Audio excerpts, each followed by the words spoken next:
vais commencer par l'introduction pour pas perdre trop de temps. Donc, je suis vraiment ravie d'être là. Je suis Clotilde Monzo de chez Refashion. Et aujourd'hui, on se retrouve pour le premier webinaire de l'année, premier webinaire des rendez-vous de l'éco-conception sur la thématique de la lingerie circulaire. Donc, petit rappel, qu'est-ce que c'est que les rendez-vous de l'éco-conception? Les rendez-vous de l'éco-conception, c'est un rendez-vous par mois qui vous est proposé par Refashion, qui se déroule soit en ligne avec un webinaire comme aujourd'hui, soit avec un atelier en présentiel. Et la finalité de ces rendez-vous de l'éco-conception, c'est de vous expliquer et de promouvoir l'éco-conception dans le secteur textile et chaussures. Et donc, ces rendez-vous de l'éco-conception n'existeraient pas sans l'aide de Auré, l'association Auré, avec Clotilde et Emma qui sont là avec moi aujourd'hui. Si vous voulez faire un petit coucou pour qu'on vous identifie. Bonjour à tous et toutes. Bonjour. Merci Clotilde, merci Emma. Donc aujourd'hui, nous accueillons Grégory Darcy du groupe Chantel. Bonjour tout le monde, enchanté. Merci. Merci Grégory. Donc Grégory prendra la parole dans quelques minutes sur la thématique de la lingerie circulaire. Une petite chose avant que je fasse une petite introduction de rappel de qui est Refashion. Je vous invite, il y a un espace questions et réponses Q&R qui doit être quelque part sur votre écran. Je vous invite fortement à utiliser cette section pour poser vos questions. Ça nous permet justement de les traiter plus facilement en fin de webinaire lors du temps dédié. Et vous pouvez également voter pour les questions qui vous semblent pertinentes pour leur donner un peu plus de force et qu'on vienne plus facilement les sélectionner. Alors, je vais enchaîner sur 3 minutes de présentation très rapidement sur qui est Refashion avant de laisser la parole à Grégory Darcy. Donc, Refashion, qui sommes-nous? Refashion, c'est l'éco-organisme de la filière textile d'habillement, linge de maison et chaussures. On a été créé en 2008 en réponse à la loi REP, la responsabilité élargie du producteur. Et on est agréé par les pouvoirs publics, en l'occurrence le ministère de l'écologie et le ministère de l'économie. Et chose importante, nous sommes une SAS à but non lucratif, qui est en totalité financée par ce qu'on appelle les metteurs en marché, au travers d'éco-contributions. Les metteurs en marché étant les marques, les distributeurs et les fabricants de produits textiles et chaussures. Et quelle est la mission de Refashion? La mission de Refashion, c'est d'être en charge de la prévention, de la gestion de la fin de vie des textiles et des chaussures qui sont mis en marché à destination des ménages français. Et donc, nous redistribuons les éco-contributions qui sont perçues par les metteurs en marché comme suit. Donc, je ne vais pas découler toutes les explications de notre écosystème qui est assez riche. On a énormément de parties prenantes. Mais par exemple, on redistribue les éco-contributions aux opérateurs de tri, aux collectivités locales pour un soutien aux communications envers les citoyens français. On encourage aussi l'innovation projet au travers de soutien à la R&D, aux expérimentations. Et deux autres exemples, on a également un fonds réparation et un fonds réemploi qui ont été créés il y a peu. Donc, je vais m'arrêter là pour la petite présentation flash Refashion. Je vais te laisser la parole, Clotilde, ainsi qu'à Grégory. Merci beaucoup. Alors effectivement, ce matin, on est très content de vous parler de lingerie, notamment parce que, mais on va en parler ensemble, Grégory, mais notamment parce que c'est un peu le parent pauvre de l'éco-conception et on va voir ensemble pourquoi. C'est en tout cas l'objectif de la discussion. Donc, avant de commencer, réellement, ce que j'aimerais, c'est qu'on fasse un petit portrait robot, comme on le fait souvent dans ces webinaires, pour bien comprendre qui est Chantel, enfin, quel type de structure est Chantel, donc déjà, quel type de produits vous vendez, pour quelle cible, où est-ce que vous êtes dans la chaîne de valeur des produits que vous vendez et où sont vos principaux fournisseurs. Ok, alors je vais essayer de faire relativement succinct, puisque Chantel, c'est quand même une société assez ancienne.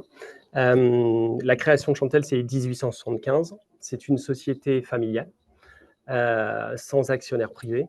On a eu l'été dernier une passation de gouvernance avec la 6e génération qui est arrivée à la tête de l'entreprise. Chantel, c'est un mix entre de la création, du développement, de l'industriel et de la distribution. Alors, l'industriel, c'est assez important pour nous puisque c'est quand même l'un des points assez différenciants d'un certain nombre de nos confrères, c'est qu'on est propriétaire d'usines qui sont situées au Maghreb, en Tunisie, au Maroc, mais aussi en Asie du Sud-Est, Thaïlande, Vietnam, ainsi qu'en France. On a la chance d'avoir pu perpétuer un outil industriel qui est dans la région de Reims, à Épernay exactement, là où on peut en fait être en capacité de produire une partie de nos collections en Made in France, mais aussi accompagner de jeunes créateurs, des designers, des sociétés plus établies, voire de la grande distribution. Si vous êtes intéressé, n'hésitez pas à nous contacter. En fait, on se fera un plaisir de pouvoir réfléchir avec vous à vos besoins. Mais tous ces outils, en fait, finalement, sont mis à disposition de produits très phares en fait de notre société. Ce sont les produits de lingerie, les produits de corsetterie féminine. Donc, pour quelle cible vous me demandiez? Finalement, c'est toutes les femmes, puisqu'on a en fait dans le portefeuille de Chantel un certain nombre de marques, Chantel, Chantel X, Chantel Easyfit, Chantel Pulp, Darjeeling, Livera, Fémilette.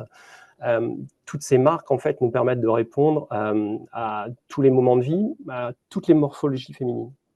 Donc, on fabrique dans nos propres usines de la corsetterie, du swimwear, mais on travaille aussi avec des partenaires externes de manière beaucoup plus réduite sur certaines catégories comme l'underwear ou le swimwear. Et en termes de distribution, on a nos propres réseaux de boutiques par le biais des marques notamment Darjeeling, Chantel ou Livera pour les Pays-Bas, Fémilette pour le Danemark. Mais la majeure partie de notre activité se fait en wholesale. Avec une présence à l'international, notamment dans des pays à forte contribution comme les États-Unis ou l'Allemagne.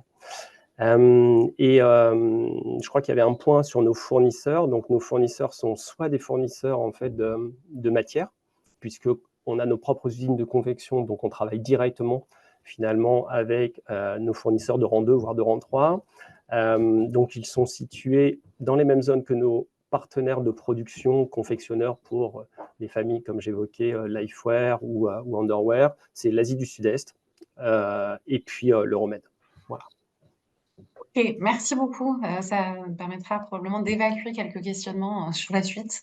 Comme on le disait, comme je le disais il y a un instant, le secteur de la lingerie, c'est un secteur qui est assez spécifique en ce qui concerne l'éco-conception. Il y a des enjeux très, très particuliers. Est-ce que vous pouvez nous en faire petite explication, un petit descriptif? Je vais essayer aussi de le faire petit parce que finalement, en fait, ouais. pour ceux qui ont déjà touché à la lingerie, ça reste extrêmement complexe. Donc, si je prends en fait un exemple au départ qui est relativement simple, c'est parmi les produits de corsetterie, l'un des plus emblématiques, c'est le soutien-gorge. Un soutien, c'est entre 7, mais surtout entre 20 à 30 composants différents. Des composants d'origine textile, des composants d'origine plastique, des composants d'origine métallique, qui sont assemblés ensemble par le biais, en fait, soit de piquage, mais aussi de contre-collage. Donc, là, tout de suite, on met le doigt sur l'ensemble des points durs qui peuvent perturber notamment le recyclage en fin de vie, mais qui sont aussi, en fait, des difficultés supplémentaires si on veut réduire le poids des produits. Il faut réduire les composants. Si je réduis les composants, est-ce que je vais être en capacité d'assurer la même fonctionnalité? Et pour nous, notamment en fait Chantel, qui vendons nos produits sur des tailles qui peuvent être parfois très généreuses, on a besoin de ces fournitures pour assurer le maintien, pour assurer une fonctionnalité. Donc ça, c'est clé dans l'éco-conception, c'est de trouver ce juste milieu. Puis le poids, finalement, en fait, un soutien-gorge, ça peut être 60 grammes, comme ça peut être une centaine de grammes sur une taille moyenne. Donc, on peut essayer d'alléger, mais finalement, en fin de vie, c'est aussi un autre problème, c'est que ces produits ne pèsent rien. Ce qui veut dire que pour être en capacité de trouver des débouchés industriels, il faut pouvoir massifier. Massifier, en fait, c'est notamment au cœur des discussions qu'on a entamées, avec Refashion notamment, mais avec un certain nombre de marques qui sont peut-être aussi autour de l'écran. Depuis ce début d'année, on réfléchit à la manière avec laquelle, en filière, on sera en capacité de trouver en fait une solution. En boucle ouverte ou en boucle fermée, on n'en sait rien, mais en tout cas, il y a un vrai point sur la lingerie. Et puis, l'autre point sur la lingerie, en fait, et l'éco-conception, c'est que c'est un produit intime. Là-dessus, je ne vais rien apprendre à personne, mais ça veut dire que concrètement, en fin de vie, ces produits finissent plutôt en fait dans le bac à déchets banals, déchets ménagers, et donc rarement sont collectés dans les bacs de tri mis à disposition. Et quand bien même ils seraient collectés, en fait, ils finissent, dans le meilleur des cas, en combustible solide d'incinération. Donc, il y a un gros sujet aussi sur la manière avec laquelle on doit communiquer aux consommateurs pour leur dire « Ok, c'est un produit intime, mais ne vous inquiétez pas, vous pouvez nous mettre en fait ces produits dans le container. Ces produits, en fait, ne seront pas forcément réutilisés pour être donnés à des associations, parce que très souvent, en fait, il y a un lien qui est fait à ce niveau-là. Ça peut servir au recyclage et on a besoin, en fait, de ces volumes pour le recyclage. Ok, donc c'est vraiment déjà des enjeux de sensibilisation. Enfin, voilà, c'est bien. Vous commencez déjà à nous donner des pistes de solutions, c'est formidable. Ouais, en fait, ce sont les... Ouais. Ouais, pardon. Non, Ce sont les deux premiers leviers qu'on a identifiés. C'est vrai que cette sensibilisation, on en parle tous, c'est comment on peut donner en fait aux consommateurs l'envie de se dire tout textile peut être mis dans le container. Pendant très longtemps, on a associé le container à une seconde vie associative. Il faut en fait donner la possibilité aussi, faire prendre conscience aux consommateurs qu'il n'y a pas en fait que la seconde vie associative. Ouais. Et là, c'est vraiment de la sensibilisation sur les filières de recyclage dans leur ensemble et qu'est-ce qui se passe, qu'est-ce qui se passe quand ils déposent leurs vêtements ou leur lingerie dans les containers Refashion. Ouais. Et donc, je pense que le message est bien passé puisque Clotilde écoute attentivement. Donc, juste si je résume, en termes d'enjeux, éco-conception, il y a la complexité du produit qui, du coup, a un impact sur le poids et Oui. en même temps des compromis à faire en termes de fonctionnalité. Et donc, on a commencé depuis 10 minutes le webinaire, on a déjà parlé de compromis. Je trouve que c'est bon signe, puisque c'est bien l'un des enjeux de l'éco-conception de réussir à faire des compromis entre différents enjeux et le rapport intime des produits. Malgré toutes ces contraintes, vous avez décidé chez Chantel de travailler sur une marge de lingerie 100% recyclable. Est-ce que vous pouvez nous expliquer un peu comment vous avez commencé et aujourd'hui, quelles sont les caractéristiques principales du produit que vous avez, enfin, de la gamme de produits que vous avez développé? Donc effectivement, ce n'est pas une marque à proprement parler, mais c'est une ligne de produits qu'on a baptisée Chantel One. Chantel One, en fait, c'est d'abord la rencontre avec un fabricant de fibres. Voilà comment ça s'est passé. On a eu l'opportunité en fait d'être mis en relation avec un fabricant de fibres qui venait de déposer un brevet sur une fibre d'élastane qui permettait en fin de vie d'être recyclée avec le polyamide. Sans avoir besoin de traitement particulier, ce mélange polyamide-élastane permettait de refabriquer un granulé qui, une fois transformé, nous permettait, in fine, d'avoir soit de la bouclerie, soit des armatures, soit des fermoirs en fait, pour les produits. Donc, une fois qu'on a montré notre intérêt, qu'on a vu qu'on était en capacité de travailler ensemble, il a fallu réfléchir en fait au produit et de se dire comment on est en capacité d'utiliser cette fibre sur la proportion la plus importante en fait de matière ou de fourniture qui composent en fait notre produit. Ce que je disais juste avant, c'est que dans ces fournitures, on a des fournitures métalliques, on a des fournitures d'origine plastique, on a des fournitures textiles. Donc l'idée, c'était de changer en fait nos habitudes pour utiliser exclusivement des matières et des fournitures faites à partir de ce mélange de polyamide et d'élastane. Donc ça, en fait, il a fallu réfléchir à modifier en fait la conception de nos produits, se dire ok, comment je suis en capacité de maintenir encore une fois ma fonctionnalité, mon maintien de mon produit, notamment en fait parce que chez Chantel on habille en fait une partie de clientèle avec des poitrines généreuses, et donc il a fallu arriver à la conclusion de ok, sur un soutien-gorge, j'ai le droit grosso modo à 7 composants maximum.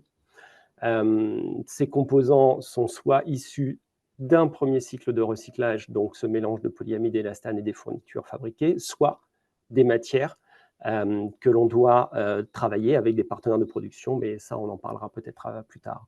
Donc, c'est petit 1, je trouve un fournisseur. Petit 2, je réfléchis à concevoir ma lingerie différemment pour éliminer au maximum les composants en fait, pouvant perturber la fin de vie de mon produit. Et puis, comme vous l'aurez compris, en fait, ce mélange de polyamide et d'élastane a l'intérêt en fait, d'être recyclable.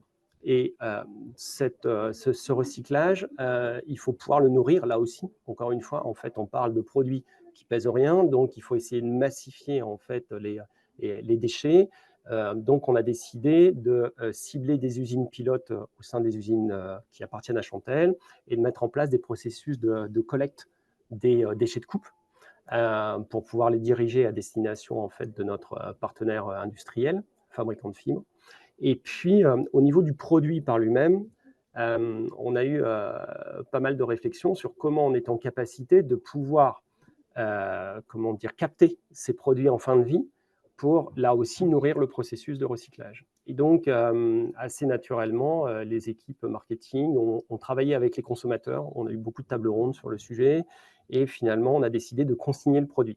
Donc, aujourd'hui, quand vous achetez un produit de la gamme Chantel One, vous voyez en fait le montant de la consigne. Et cette consigne, finalement, c'est comme celle que l'on connaissait il y a quelques années pour le verre. Quand vous allez ramener le produit au sein de nos boutiques ou nous le renvoyer en fait par le biais des services clients et du web, vous allez recevoir en fait cette consigne que vous aviez payée au départ. Voilà. Et donc, Chantel One, c'est une gamme qui a été commercialisée en 2021 par le biais d'un crowdfunding qui a été initié avec Ulule, qui a super bien fonctionné. Et suite à ça, en fait, on a décidé de pousser Chantel One sur les boutiques en propre du groupe, ainsi que sur le site web. Ok, merci beaucoup. Ce qu'on voit bien, c'est que vous avez été très innovant. Enfin, moi, ce qui m'a frappé quand on a préparé le webinaire d'aujourd'hui, c'est qu'il y a vraiment beaucoup d'innovation, à la fois en termes de commercialisation, enfin, pour un groupe comme Chantel, voilà, de la consigne, le fait de se dire, bon, après, ça, c'est un petit peu plus traditionnel en termes d'éco-conception, mais je redonne cette piste pour qu'elle soit bien explicitée, mais d'allier à la fois un design qui soit minimaliste, donc de réduire le nombre de composants, qui clairement est une piste d'éco-conception sur la lingerie, tout en ayant la volonté de garder des looks contemporains, parce que ça reste des produits aussi qui doivent être, qu'on a envie de porter. Enfin, disons que le look reste absolument indispensable. Donc voilà, juste pour placer qu'il y a beaucoup d'actions. Enfin, c'est très complet comme proposition, ce que vous avez développé. Donc la question que j'ai envie de vous poser, c'est est-ce que ça s'est fait tout seul ou est-ce que, enfin voilà, qu'est-ce que vous avez rencontré comme frein et puis aujourd'hui, où est-ce que vous en êtes en fait, avec en fait, alors les freins ou les difficultés de mise en œuvre, c'est déjà au début en fait de pouvoir identifier les bons partenaires. Parce que là, on a parlé d'un partenaire fabricant en fait d'élastane, mais derrière, en fait, il fallait qu'on soit en capacité de trouver au sein de nos fournisseurs, pour ne pas en fait ajouter une difficulté supplémentaire, identifier nos bons fournisseurs. Et là, je parle de fournisseurs tricoteurs de mailles, fabricants de tulles, par exemple, qui sont en capacité d'utiliser cette nouvelle fibre, qui est le temps en fait de la tester, qui est le temps de nous produire une matière particulière ou des matières, puisqu'il y en a eu plusieurs qui ont été développées. Donc ça, c'est effectivement une difficulté supplémentaire, c'est si on n'a pas en fait un pool de fournisseurs historiques, engagés, avec lequel on peut lancer ce type de projet de développement, ça peut être compliqué. Et puis, là, on l'a évoqué brièvement, mais il est nécessaire, en fait, déjà de sensibiliser toutes les équipes, du développement jusqu'à la production. Donc, il a fallu former également les équipes de style, les équipes de modélistes, de marketing. Souvent, c'est ce que j'aime à dire, c'est qu'avec nos collègues du style et du marketing et du modélisme, pardon, il faut réfléchir à comment je suis capable de concevoir de la lingerie sans me rappeler de ce que j'ai l'habitude de faire. C'est-à-dire, il ne faut surtout pas se dire, OK, voilà mon produit, comment je vais pouvoir faire en fait pour le rendre le plus recyclable, etc. Non, c'est d'abord comment je peux faire pour faire en sorte que mon produit soit le plus léger, qu'il ait le moins de composants, mais surtout, en fait, qu'est-ce qui assure le maintien, qu'est-ce qui garantit le confort de la cliente, etc. Donc voilà, l'enjeu, c'est vraiment ça, c'est de faire changer de paradigme l'ensemble des équipes et de se dire, je ne sais plus faire de la lingerie, même si ça fait 175 ans que j'en fais, comment je peux la concevoir. Et systématiquement, en fait, de repasser les produits à la moulinette interne, qui sont quand même, en fait, les processus qualité et toute cette fonctionnalité, toute cette notion de maintien qui est extrêmement importante. Après, les difficultés, les freins, on l'a évoqué aussi. Le marketing et les consommatrices nous ont dirigés vers un système de consigne nous permettant, en fait, de capter ces produits en fin de vie. Ça fonctionne très bien quand on a son réseau de boutiques. Donc, ce que je vous disais, on a effectivement un réseau de boutiques, mais le réseau, en fait, Chantel à proprement parler, est relativement limité, puisque notre cœur d'activité, c'est le wholesale. Et là, mettre en place, en fait, cette activité avec nos distributeurs wholesalers, je parle des grands magasins, par exemple, et là, c'est extrêmement compliqué parce que ça veut dire, en fait, qu'il faudrait trouver des solutions pour qu'ils puissent gérer un décaissement décalé de saison. Enfin, vous imaginez la complexité financière. Donc ça, vraiment, c'est le frein, en fait, le plus important aujourd'hui au développement de ce modèle. Et puis, on a eu en fait des constats, et c'est vrai, en fait, ce que Clotilde disait à l'instant, c'est que il faut proposer aux clientes des produits qui soient au design minimaliste, mais qui soient qui plaisent à la cliente finalement. Il y a beaucoup d'études en fait qui montrent systématiquement que finalement l'acte d'achat, il est drivé à plus de 60%, je crois, de mémoire. Je ne saurais plus vous citer quelle étude exactement, mais ça revient régulièrement. 60% de l'acte d'achat, c'est le prix et le style. Dans le prix, on a vu, en fait, on a la consigne, donc ça augmente un peu, mais on donne cette information à la cliente.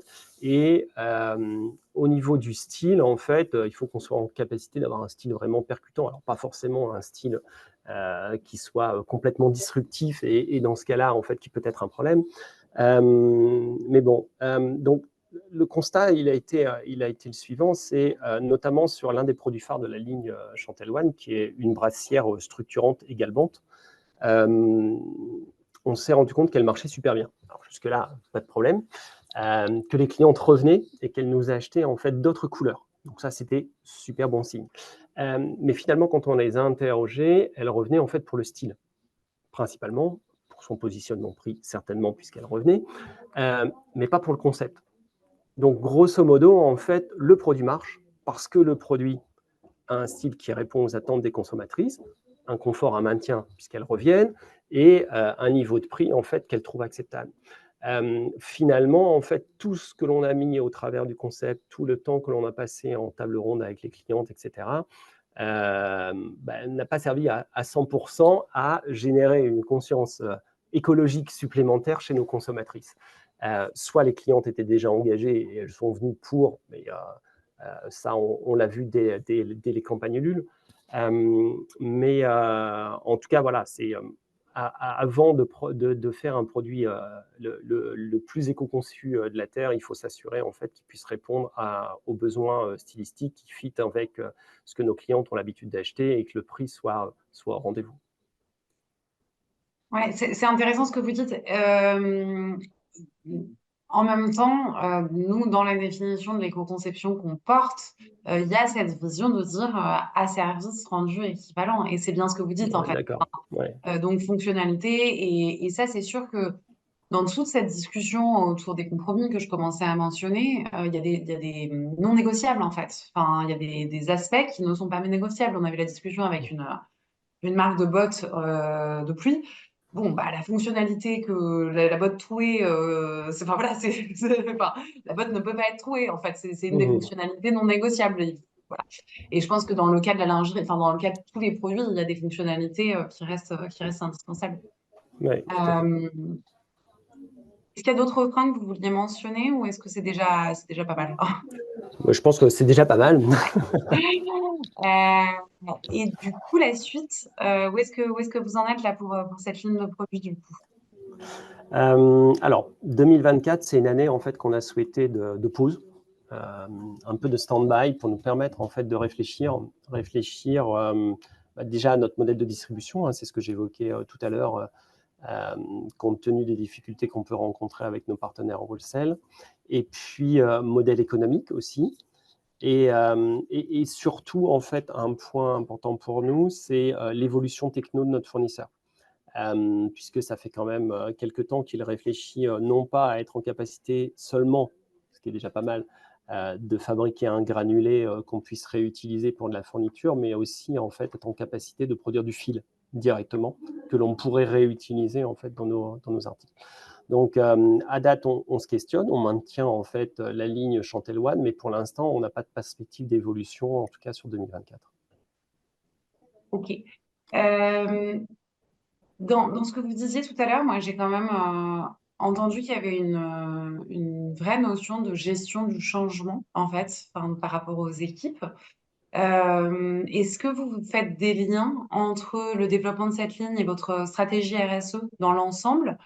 Et plus généralement, est-ce que vous avez des commentaires sur cette notion de gestion du changement, de conduite du changement? Comment est-ce qu'on... Voilà, enfin, je vous ouvre sur les deux questions, clairement, mais... Ouais. Alors en fait, enfin, ce qu'a apporté Chantel One, et c'est ce qu'on a évoqué lorsqu'on s'est rencontrés pour préparer ce webinaire, c'est Chantel One, pour nous, c'est vraiment un laboratoire d'expérimentation. Puisque par rapport à tout ce qu'on a pu partager jusqu'à présent, on a vu qu'il a fallu donc former les équipes, il a fallu en fait les faire réfléchir à une conception différente, mais en maintenant ce qui fait en fait l'histoire de Chantel, cette fonctionnalité se maintient, ce niveau de qualité. Et derrière, en fait, tout ce travail nous a permis malgré tout d'identifier des points clés sur lesquels il fallait que l'on s'assure que notre stratégie RSE puisse fonctionner. Et donc, on a identifié, au travers de ce que je vous ai dit, un point important qui est le poids des produits. Comment je suis en capacité, en fait, d'apporter la même chose à ma cliente en réduisant le poids de mes produits. Si je réduis le poids de mes produits, est-ce que je réduis sur la matière? Mais attention à cette notion à nouveau de maintien et de fonctionnalité. Est-ce que je supprime certaines fournitures? Pourquoi pas, mais est-ce que je suis en capacité de le remplacer par un autre artifice technologique? Ensuite, la notion de fibre, on l'a évoqué hein, forcément, puisque là, on est sur une fibre très particulière. Comment je peux faire en sorte de mixer cette fibre avec des fibres de polyamide recyclées? Et demain, in fine, est-ce que je suis en capacité de trouver des alternatives au polyamide, qui est quand même la fibre la plus consommée en fait dans la lingerie, corsetterie, dans le swimwear aussi. Et puis, le fait de collecter les pertes à la coupe dans nos usines nous a permis aussi de nous dire, wow, en fonction en fait des modèles, on a quand même un taux de perte qui est relativement important, même si en fait tout le monde y fait attention. En moyenne, dans le prêt-à-porter, ça peut représenter 20%. Sur la lingerie, en fonction des modèles, on peut monter à 30, 40, voire 45%. Ce qui veut dire que 45% de la matière que j'ai fabriquée, extraction, fabrication des fibres, tissage, tricotage, teinture, transport, etc., tout ça, en fait, j'ai 45% qui part à la poubelle. Donc, à partir de là, ça pose des vrais problèmes.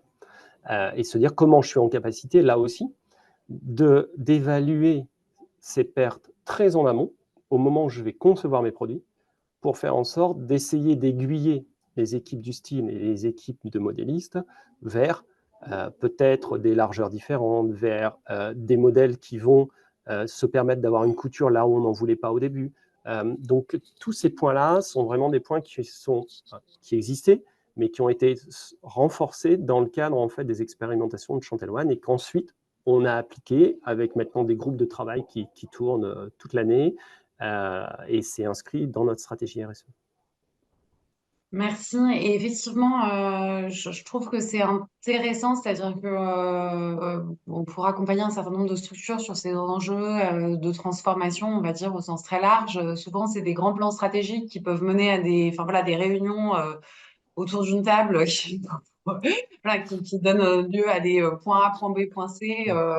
Voilà, et qui à un moment finissent par aboutir à une expérimentation. Là, ce que j'ai trouvé intéressant et assez inspirant, c'est ce côté expérimental où en fait on va mettre les mains dedans, on va essayer de voir ce qui se passe et de là on va identifier les points durs et en faire remonter. Et voilà, c'est forcément, enfin ce que j'essaye de pointer, c'est que c'est forcément itératif ces réflexions. Oui. Et je pense que voilà, moi il y a une phrase, une citation qui est faites 3 fois avant de penser. Et je trouve que c'est un peu la façon dont vous avez fonctionné là-dessus. Et c'est pas toujours pertinent, mais en l'occurrence, c'est un autre chemin qui peut être intéressant à certains moments. Et le point, en fait, c'est que, comme vous l'aurez compris jusqu'à présent, c'est que le groupe Chantel, c'est un groupe industriel. Donc, on est hyper pragmatique, hyper carré, etc. Et on a besoin de tester, on a besoin de vérifier dans nos processus.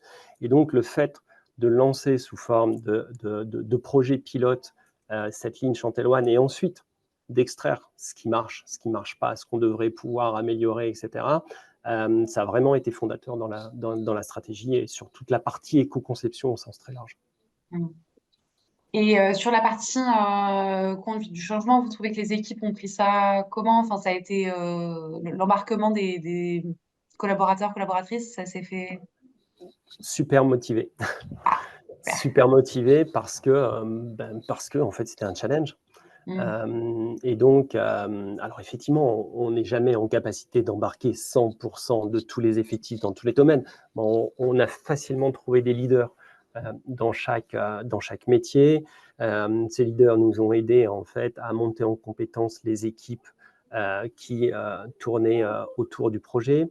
Et là-dessus, non, ça a été vraiment ultra positif, jusqu'au commercial en fait, forcément, qui a joué le jeu. Les équipes en boutique aussi, qui ont bien cranté et qui ont appris en fait leur discours, non pas un discours commercial simple, mais un discours commercial qui était hyper construit parce que c'était complètement nouveau. Comment donner de l'information compliquée de la manière la plus simple possible à destination en fait de nos consommatrices.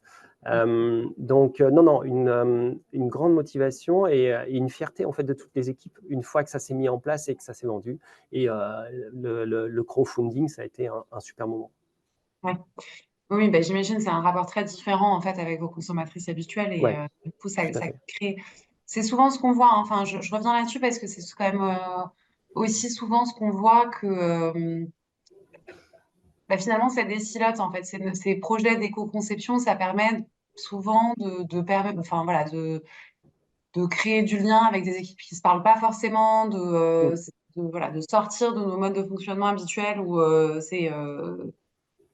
enfin, voilà, de désiloter tout simplement et de créer de la coopération. Oui, tout à fait. Oui, non, vous aviez un commentaire Oui, là-dessus? non, en fait, par rapport à ce que vous évoquiez, c'est vrai que, outre ces projets, on en a lancé en fait quand même pas mal. Dans le cadre de la stratégie, on en a plus de 25 à 30 qui sont en cours. Et Chantel One, la manière dont ça a fonctionné et justement en fait ce rapport aux différentes équipes de l'entreprise nous a permis d'utiliser ce modèle sur l'ensemble des autres projets. Et donc aujourd'hui, moi, j'ai pas de collaborateurs.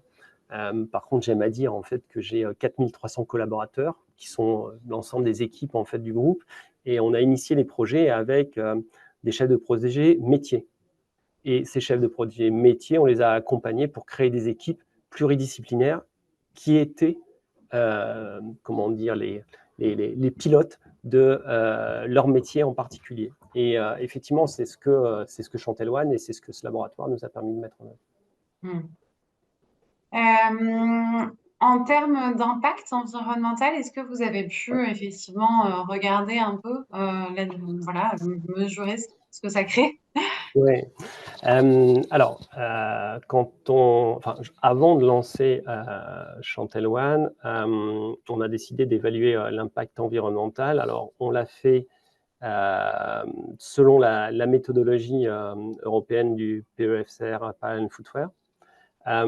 Et on a pu comparer en fait des produits équivalents de nos gammes aux produits en fait Chantel One. L'écart d'impact sur un produit, c'est à peu près 15%. 15%, ça peut paraître beaucoup ou ça peut paraître pas beaucoup. Il faut savoir que la fin de vie, en fait, dans une analyse de cycle, a un impact relativement modeste aujourd'hui. Et donc, si on évaluait l'impact au deuxième tour de cycle, à partir de là, on gagnerait à nouveau en fait un pourcentage X à évaluer. Mais oui, le calcul d'impact, en fait, c'est pas arrêté à Chantel One. Le calcul d'impact, en fait, on l'a initié d'abord en participant aux supporting studies qui ont été drivées au niveau européen et conduites par l'ADEME au niveau français. On a participé aussi dans le cadre d'un consortium qui était porté par notre partenaire techno qui s'appelle Glimpact, avec beaucoup de nos confrères qui sont peut-être autour de l'écran aussi. On a participé à ce qu'on appelait les X-Tex, à savoir les méthodes alternatives pour l'affichage environnemental français. Et de fil en aiguille, on s'est dit, OK, il ne faut pas qu'on s'arrête là, il faut qu'on soit en capacité d'évaluer l'impact environnemental de l'ensemble de notre collection. Et donc, depuis l'année dernière, on a lancé l'évaluation d'impact de nos produits en collection et sur l'automne-hiver 23, c'est 75% de notre portefeuille complet qui est évalué en utilisant cette méthode et en utilisant les dernières bases de données 3 points en fait, mises à disposition par les data providers reconnus par le PEF. Et donc, ça se traduit comment? Ça se traduit par, si vous allez sur notre site internet, un widget qui est accessible en fait sur les pages produits, sur lequel on va communiquer ce score d'impact en expliquant que tout simplement, en fait, plus il est petit et moins le produit a d'impact, donnant des informations sur les pourcentages de matières recyclées, mais aussi sur les émissions de gaz à effet de serre, en donnant des équivalences, mais surtout en rappelant un point qui nous paraissait fondamental. Certes, c'est important d'être transparent vis-à-vis de la consommatrice, de lui donner cette information. Après, il va falloir l'éduquer encore, on en est vraiment tout au début. Mais c'est de dire que concrètement, en fait, on fait de l'affichage, non pas pour faire de l'affichage, on fait de l'affichage en fait pour faire de l'éco-conception. On fait de l'affichage parce que on a souhaité en fait être en capacité d'évaluer l'impact environnemental de notre produit. En évaluant cet impact environnemental, on est en capacité d'identifier les raisons de cet impact et en connaissant les raisons de cet impact, appliquer les leviers de réduction de l'impact là où on peut les positionner. Et donc, typiquement, lorsqu'on a parlé de la stratégie RSE, les groupes projets se sont mis en place justement en lien avec l'ensemble de ces leviers que l'on devait mettre en œuvre pour réduire l'impact environnemental de nos produits. Et la politique que l'on a décidé de mettre en œuvre nous permet chaque saison, et là j'attends en fait les résultats de printemps-été 24 que l'on va pousser sur nos sites d'ici fin du mois de février, pour pouvoir réadapter si nécessaire la stratégie globale, puisque on analyse chaque produit, on en fait une analyse globale, et ça on l'applique en fait au groupe Chantel pour faire en sorte de travailler à la réduction de l'empreinte environnementale du groupe dans sa globalité. Ok. Sur cette partie-là, pour moi, c'est assez clair. Je vais passer aux questions du chat et moi, j'ai des questions complémentaires, mais voilà, je vais déjà répondre aux questions du chat. Vous poser les questions du chat. Donc, bonjour Grégory, quelle est la durée estimée, la durée de vie estimée du produit Chantel One? Durée de vie estimée, ça c'est difficile à dire, puisque aujourd'hui, en fait, il n'y a pas de méthodologie qui est en capacité en fait, de dire. Je ne sais pas, ça va dépendre en fait si ma cliente a 10 ensembles, 20 ensembles, 150 ensembles dans sa garde-robe. En tout cas, c'est plus d'1 an. voire plus de 2 ans, puisque à date, on a encore assez peu de clientes qui nous ramènent les produits consignés.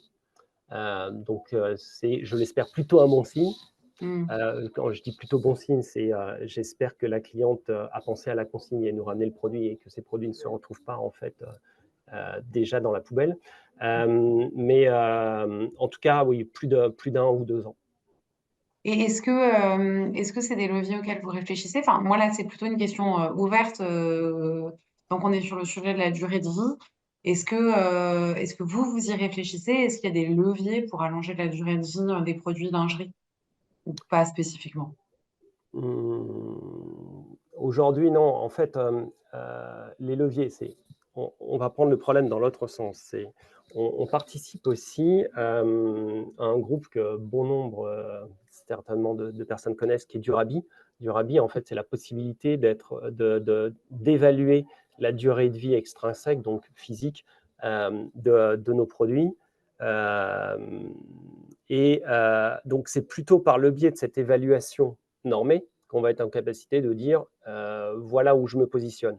L'idée d'allonger en fait la durée de vie par rapport à la fabrication, la conception, etc. Aujourd'hui, on est plutôt en fait dans un sens inverse où, alors ça c'est pareil, c'est historique, ça fait partie de Chantel. Le niveau de qualité, en fait, c'est scruté de milliers de fois en fait au travers de la conception et de la production. L'idée, c'est pas de faire de la surproduction, de la surqualité non plus. Se dire je vais rajouter ça, je vais faire de telle manière pour allonger la durée de vie, oui, mais j'ai déjà un produit qui est extrêmement complexe. Si j'imagine la fin de vie du produit, si en plus je rajoute des solutions, ça va rendre le produit encore moins réutilisable ou recyclable en fait à la fin. Alors, c'est très enseignant ce que vous dites, parce que ça illustre bien quelque chose aussi qu'on porte beaucoup, qui est de dire, en fait, il faut choisir ses axes en matière d'éco-conception. Et vous, l'axe que vous avez choisi, c'est plutôt celui du recyclage. Et pas, enfin voilà, ça ne veut pas dire que vous ne faites pas des produits de qualité, ça ne veut pas dire que. Mais vous ne pourrez pas tous les lièvres en même temps, et je trouve que c'est aussi important de le rappeler.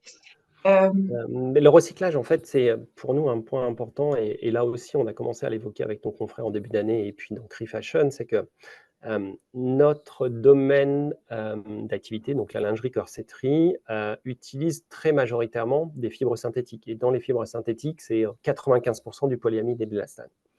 Aujourd'hui, en fait, on n'est pas sans savoir que le polyamide est fait à partir de dérivés en fait, de pétrole, ce qui veut dire des évolutions sur le marché du pétrole, ce qui veut dire des évolutions de prix, ce qui veut dire demain, si tout le monde en fait travaille à la réduction d'impact sur ces fibres uniquement, une tension au niveau de l'approvisionnement. Or, de mémoire, je crois que les chiffres du Textile Exchange disaient que le polyamide recyclé représente 0,5% du polyamide, puisque le seul polyamide, quasiment le seul, polyamide que l'on peut utiliser assez facilement, c'est du pré-consumer, c'est-à-dire les déchets en fait de fabrication.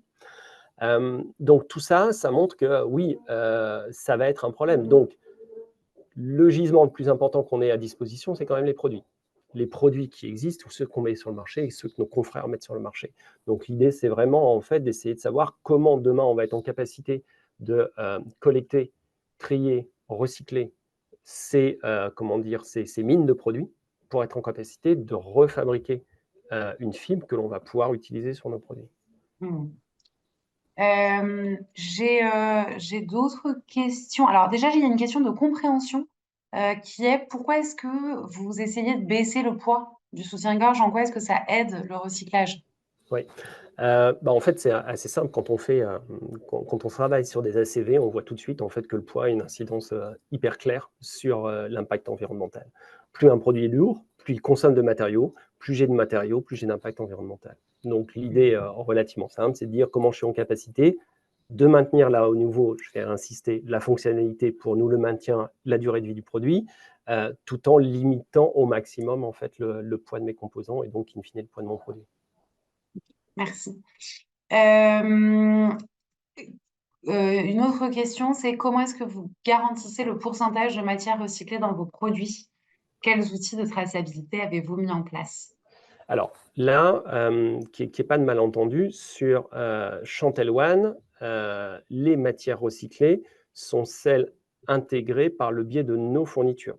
Ce qui veut dire que si j'ai un produit avec des anneaux rillettes, si j'ai un produit avec un fermoir, si j'ai un produit avec des armatures, de toute façon, elles ne sont produites qu'à partir du mélange de granulés obtenu par notre fournisseur par le biais de son recyclage. Donc ça, en fait, c'est assez simple puisque c'est nous qui collectons, c'est nous qui envoyons et c'est lui, en fait, qui transforme. Donc là, il n'y a pas d'intermédiaire. Et le polyamide utilisé dans Chantel One est un polyamide vierge. Ce n'est pas un polyamide issu du recyclage. Donc là-dessus, il n'y a pas de problématique de traçabilité du tout. Par contre, effectivement, si on prend le point du polyamide recyclé, aujourd'hui, je pense que toute société qui souhaite avoir des produits les plus traçables possibles va utiliser un label qui est le label GRS, qui va s'assurer que ces usines en fait soient certifiées et que les transaction certificates en fait soient obtenus sur chacun des approvisionnements.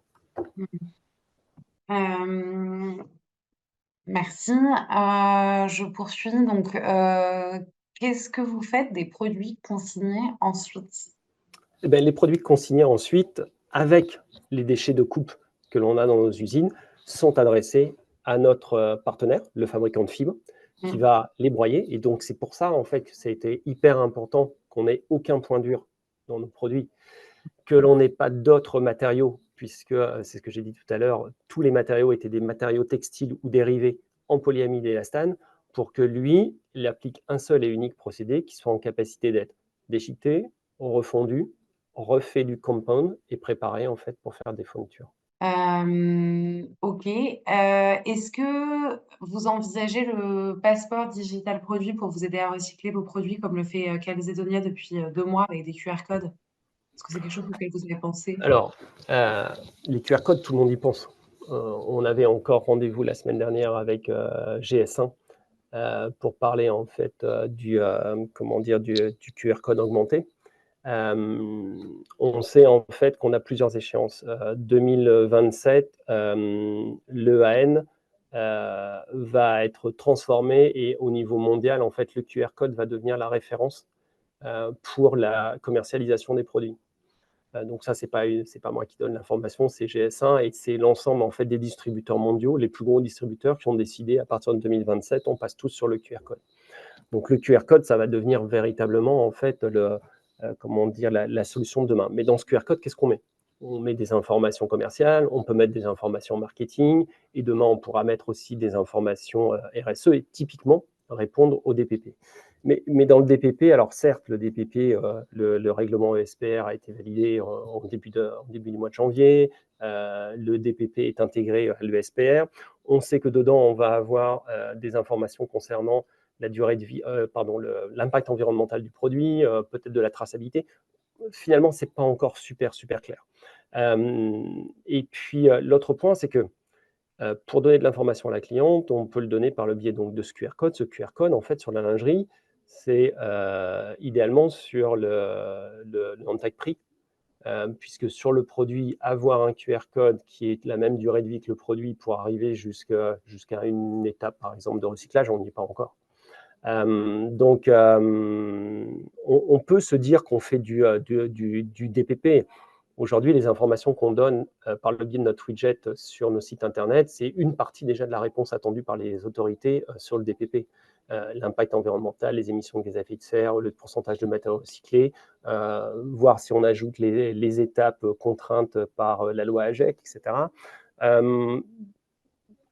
On est prêt, on va voir ce que l'on fait, on va voir en fait comment les autorités nous proposent de travailler sur ce DPP, mais moi j'ai juste une interrogation, c'est comment ce DPP va être accessible en fait en fin de vie de produit. Ok. Alors là, j'ai des questions auxquelles vous n'aurez pas forcément réponse. Donc voilà, vous voyez, vous me dites simplement. Donc, il semble que les fils éco-concis soient souvent plus fragiles et donneraient donc souvent une matière moins durable qu'avec des matières premières vierges. Alors ça c'est Voilà, en soi, c'est vrai. complètement paradoxal parce que du coup, ça donne un produit qui soit l'utilisation. Enfin voilà, on est sur une question, est-ce que vous voyez où est la question? Ouais, tout à fait. Alors, ça, c'est vrai, voire ultra vrai, lorsqu'on parle en fait de matière naturelle. si je parle de coton. Si je Coton. parle de laine, forcément, en fait, je suis sur du recyclage mécanique qui, derrière, même si mon fil est travaillé le mieux possible et en mélange, va avoir en fait des caractéristiques un peu moins intéressantes puisque la fibre est cassée, la fibre est de moindre longueur, donc forcément, en fait, je vais avoir des fils plus fragiles. Et donc, in fine, un tricot ou une matière plus fragile et donc un produit avec une durée de vie moins longue. Sur le synthétique, c'est moins vrai puisque en fait, le synthétique, concrètement, on repart toujours du monomère et puis ensuite, on va refabriquer de la fibre. Là, quand on parle de polyamide pré-consumer, le polyamide pré-consumer, c'est tout simplement en fait les déchets de fabrication à l'extrusion, à la filature, etc., qui sont réinjectés. Là-dessus, en fait, on ne voit pas d'écart. Là où on pourrait avoir des écarts lorsque l'on va développer des matériaux avec ces polyamides recyclés, c'est qu'il y a moins de titrage de fils disponibles sur le marché que ceux du polyamide vierge, par exemple. Ce qui veut dire que quand je veux copier une matière en intégrant des fibres comment dire, à impact réduit, donc des fibres recyclées, je vais être obligé de faire des compromis sur la méthodologie de fabrication. Et à partir de là, si je fais des compromis, je peux avoir des écarts en fait de qualité. Mais le raccourci fibre recyclée, moins bonne qualité, sur le synthétique, c'est pas vraiment vrai. Alors, je scrolle. Je suis désolée, on va pas pouvoir répondre à toutes les questions. Mais je vois que Clotilde est également en train d'en répondre à certaines. Alors, d'accord. En termes de sensibilisation sur la collecte de tous les textiles, lingerie y compris, est-ce que vous avez des actions pour sensibiliser vos clientes sur ce sujet? Là, sur Chantel One, en fait, ça va au-delà de la sensibilisation, puisqu'on leur dit en fait que le produit est consigné, qu'on leur explique ce qu'on va en faire en fin de vie, etc., etc. Mais ça reste en fait sur une toute petite échelle. De manière plus globale, là aussi, c'est ce que j'évoquais tout à l'heure avec mes confrères de la lingerie et avec Refashion. C'est vraiment l'un des sujets sur lequel on a décidé de se pencher cette année et j'espère qu'on sera en capacité de vous proposer quelque chose d'ici la fin d'année. Ok, merci. On espère aussi. Est-ce que on parle aussi de fil RFID, plutôt qu'un QR code pour durer jusqu'au recyclage? Est-ce que ça vous parle? Oui, le RFID, oui, on peut encoder un certain nombre d'informations. Par contre, au dire de GS1, le RFID, c'est bien pour la gestion de stock. Notamment, c'est bien pour le passage en caisse. Par contre, les téléphones portables dont on est tous dotés ne sont pas capables de lire le RFID. Donc, concrètement, en fait, ce n'est pas un moyen de communication à destination du grand public. Ok. Alors, je vais prendre une dernière question. Ce qui concerne, et pareil, je ne sais, voilà, c'est pas forcément votre domaine, mais pour ce qui concerne le recyclage de la lingerie menstruelle, est-ce que, en termes de collecte et de recyclage, les fibres, vous savez si les fibres sont aussi recyclables malgré leur utilisation? Je vais dire que dans l'absolu, si on a les bons procédés, il n'y a pas de raison. Nous, on s'y est pas encore confronté. En tout cas, sur Chantel One, on n'a pas de culotte menstruelle. Mais ça fait partie, en fait, là aussi, des sujets qu'on a identifiés avec notre groupe de lingerie. Enfin, quand je dis notre groupe, c'est le groupe qui est drivé par Refashion, avec beaucoup de nos confrères. Et c'est plutôt de se dire comment on va être en capacité d'imaginer une structure déjà de collecte, puis de tri, ensuite de surtri et, in fine, de recyclage. Donc, une fois qu'on a identifié l'ensemble de ces maillons, que ce soit une culotte menstruelle, que ce soit un string, que ce soit un body ou quoi que ce soit, il n'y a pas de problème. D'accord, merci beaucoup. Merci beaucoup, Grégory. On va s'arrêter là pour les questions-réponses. Juste dans le cas où certaines d'entre vous seraient sur le point de se déconnecter, je vous invite très fortement à renseigner notre questionnaire de satisfaction qui est en lien dans le chat. Et puis, je crois que Clotilde, tu voulais nous partager une dernière ressource. Ouais, je vais partager mon écran. Et voilà, merci en tout cas, pardon, ouais, Grégory, pendant que tu partages, merci encore hein, pour ce témoignage. Je pense que c'était important de parler de lingerie et on voit qu'il y a encore beaucoup de prospectives, enfin de travaux à faire. Donc voilà, c'était un premier témoignage. J'espère qu'on aura l'occasion de poursuivre sur ce sujet. Oui, merci Ben, beaucoup. c'était un plaisir. Merci beaucoup, Grégory. Donc, pour conclure ce webinaire, je fais un petit rappel par rapport à la plateforme EcoDesign. C'est la plateforme de Refashion pour vous accompagner sur des sujets d'éco-conception. Si vous vous posez des questions, si vous ne savez pas comment faire, il existe cette plateforme qui est complètement gratuite où vous pouvez trouver toute une multitude de ressources. Donc, il y a de la veille, il y a des anti-sèches, des fiches pratiques de comment faire, comment se lancer et également des témoignages.